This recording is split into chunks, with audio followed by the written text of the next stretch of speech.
One of the fickle things about economic development is that the process isn't the same for everyone.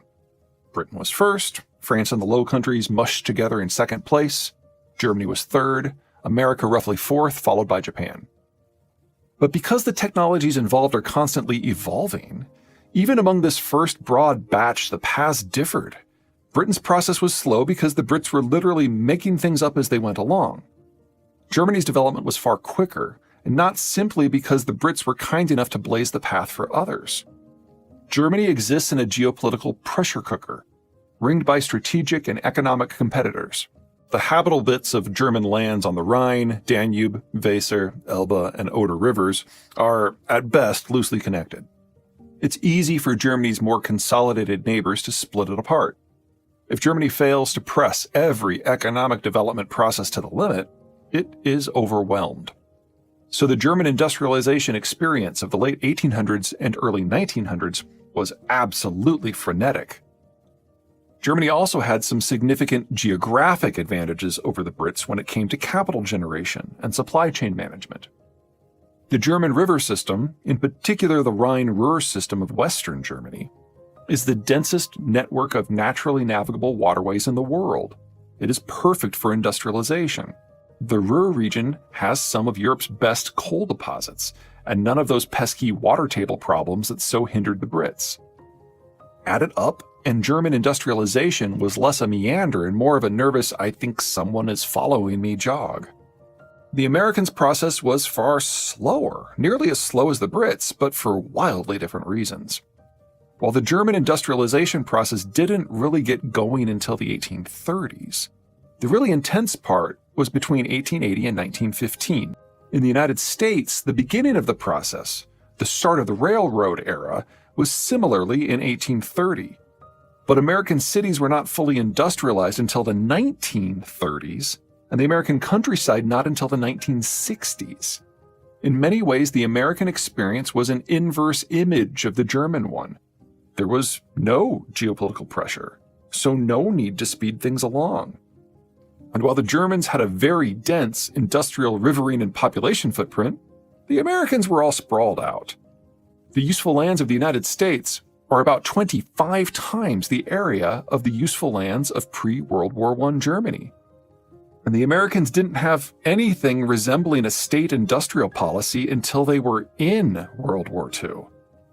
For the Americans, everything has always been rather la-di-da. Japan was a latecomer to the first round, not really gaining traction until the Meiji Restoration of 1868 gutted the old feudal order.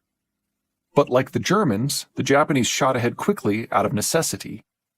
The home islands are poor in pretty much every imaginable raw material, so Japan had no choice but to forge an empire in order to secure the materials required for industrialization.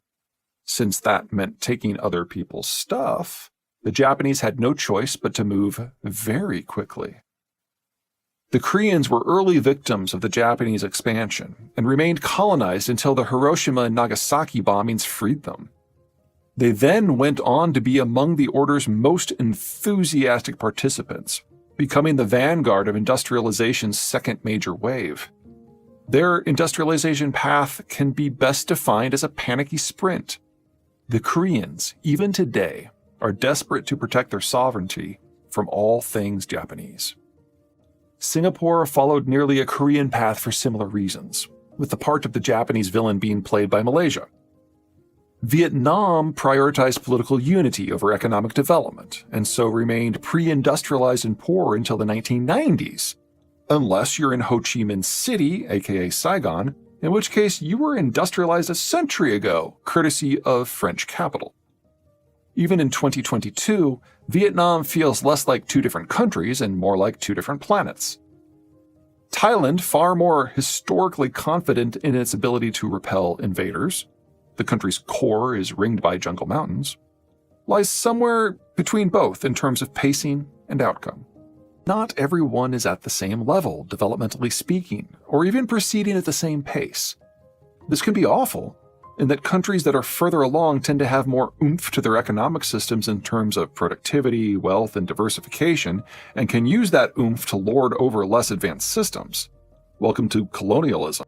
But this differentiation can also be great, in that if the macro-strategic environment doesn't allow traditional colonialism, like, say, the American-led global order, there are hefty arguments to be made for manufacturing integration.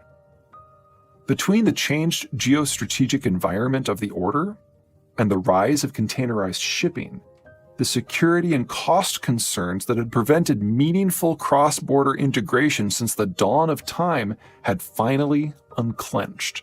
In any manufactured product that has more than one piece, there are opportunities for efficiencies. Take something really simple, a wooden top. There's the conical spinny thing and the rod-like spindle, typically glued together. While it is reasonable to expect the cone and the rod to be fashioned by the same woodworker, said woodworker probably didn't make the glue. 2 different skill sets, 2 different price points. Paint said top and we're already up to 3. Apply that basic concept of specialization to a cell phone. Display screen, battery, transformer, wiring, sensors, camera, modem, data processor, system on a chip. That last is a fancy little gadget that includes a video processor, a display processor, a graphics processor, and the phone's central processing unit. Nobody would expect one worker to be able to make all of it.